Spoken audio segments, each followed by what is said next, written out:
श्री शिव पुराण महात्म्य। शौनक जी के साधन विषयक प्रश्न करने पर सूत जी का उन्हें शिव पुराण की उत्कृष्ट महिमा सुनाना। श्री शौनक जी ने पूछा, महाज्ञानी सूत जी, आप संपूर्ण सिद्धांतों के ज्ञाता है। प्रभु, मुझसे पुराणों की कथाओं के सारत्व का विशेष रूप से वर्णन कीजिए। ज्ञान और वैराग्य सहित भक्ति से प्राप्त होने वाले विवेक की वृद्धि कैसे होती है तथा साधु पुरुष किस प्रकार अपने काम क्रोध आदि मानसिक विकारों से निवारण करते हैं। इस घोर कलिकाल में जीव प्रायः आसुर स्वभाव के हो गए हैं। उस जीव समुदाय को शुद्ध देवी संपत्तियों से युक्त बनाने के लिए सर्वश्रेष्ठ उपाय क्या है। आप इस समय मुझे ऐसा कोई शाश्वत साधन बताइए जो कल्याणकारी वस्तुओं में भी सबसे उत्कृष्ट एवं परम मंगलकारी हो तथा पवित्र करने वाले उपायों में भी सर्वोत्तम पवित्र कारक उपाय हो।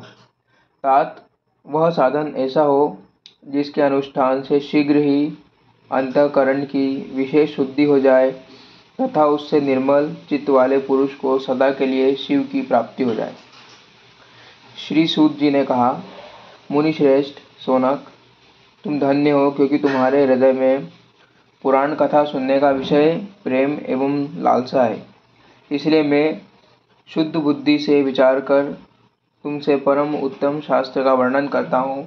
वत्स, वह संपूर्ण शास्त्रों के सिद्धांतों से संपन्न भक्ति आदि को बढ़ाने वाला तथा भगवान शिव को संतुष्ट करने वाला है। कानों के लिए रसायन अमृत स्वरूप तथा दिव्य है। तुम उसे श्रवण करो। मुने, वह परम उत्तम शास्त्र है शिव पुराण, जिसका पूर्व काल में भगवान शिव ने ही प्रवचन किया था।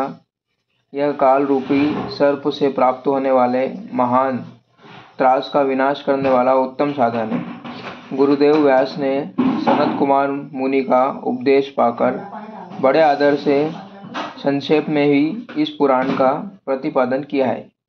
इस पुराण के प्रणय का उद्देश्य है कलयुग में उत्पन्न होने वाले मनुष्यों के परम हित का साधन।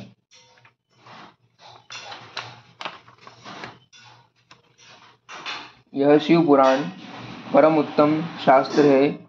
इसे इस भूतल पर भगवान श्री कृष्ण वाड्मय स्वरूप समझाना चाहिए और सब प्रकार से इसका सेवन करना चाहिए। इसका पाठन और श्रवण सर्वसाधन रूप है। इससे शिव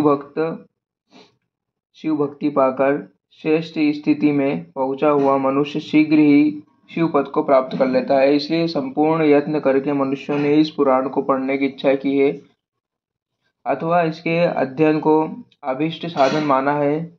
इसी तरह इसका प्रेम पूर्वक श्रवण भी श्री संपूर्ण मनोवांछित फलों को देने वाला है। भगवान शिव के इस पुराण को सुनने से मनुष्य सब पापों से मुक्त हो जाता है तथा इस जीवन में बड़े बड़े उत्कृष्ट भोगों का उपभोग करके अंत में शिवलोक को प्राप्त कर लेता है।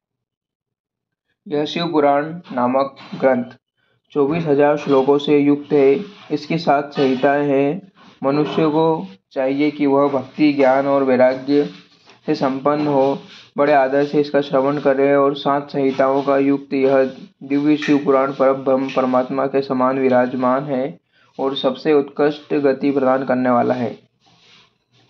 जो निरंतर अनुसंधान पूर्वक इस शिव पुराण को बांचता है अथवा नित्य प्रेम पूर्वक इसका पाठन करता है वह पुण्य आत्मा है।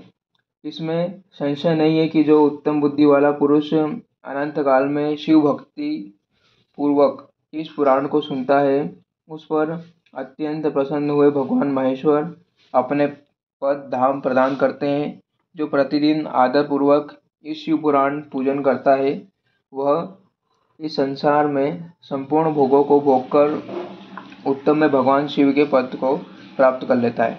जो प्रतिदिन आलस्य रहित हो, रेशमी वस्त्र आदि के वेष्टने से इस शिव पुराण का सत्कार करता है वह सदा सुखी होता है। यह शिव पुराण निर्मल तथा भगवान शिव का सर्वस्व है। जो इहलोक और परमलोक में भी सुख चाहता है उसे आदर के साथ प्रयत्नपूर्वक इसका सेवन करना चाहिए। यह निर्मल एवं उत्तम शिव पुराण धर्म, अर्थ, काम और मोक्ष रूपी चारों पुरुषार्थों को देने वाला है। अतः सदा प्रेम पूर्वक इसका श्रवण एवं विशेष पाठ करना चाहिए। शिव पुराण के श्रवण से देवराज को शिवलोक की प्राप्ति तथा चंचूला का पाप से भय एवं संसार से विराट। शौनक जी ने कहा, महाभाग सूत जी, आप धन्य हैं, परमार्थ तत्व के ज्ञाता है। आपने कृपा करके हम लोगों को यह बड़ी अद्भुत एवं दिव्य कथा सुनाई है। भूतकाल पर कथा के समान कल्याणकारी सर्वश्रेष्ठ साधन दूसरा कोई नहीं है। यह बात हमने आज आपकी कृपा से निश्चय पूर्वक समझ ली है। सूत जी, कलयुग में इस कथा के द्वारा कौन कौन से पापी शुद्ध होते हैं, उन्हें कृपा पूर्वक बताइए, उस जगत को कृतार्थ कीजिए। सूत जी बोले, मुनि, जो मनुष्य पापी, दुराचारी, खल तथा काम क्रोध आदि में निरंतर डूबे रहने वाले हैं, वे भी इस पुराण के श्रवण पाठन से अवश्य ही शुद्ध हो जाते हैं। इसी विषय में जानकर मुनि इस प्राचीन इतिहास का उदाहरण दिया करते हैं, जिसके श्रवण मात्र से पापों का पूर्णतः नाश हो जाता है। अगले पाठ के लिए हमारे साथ जुड़े रहें।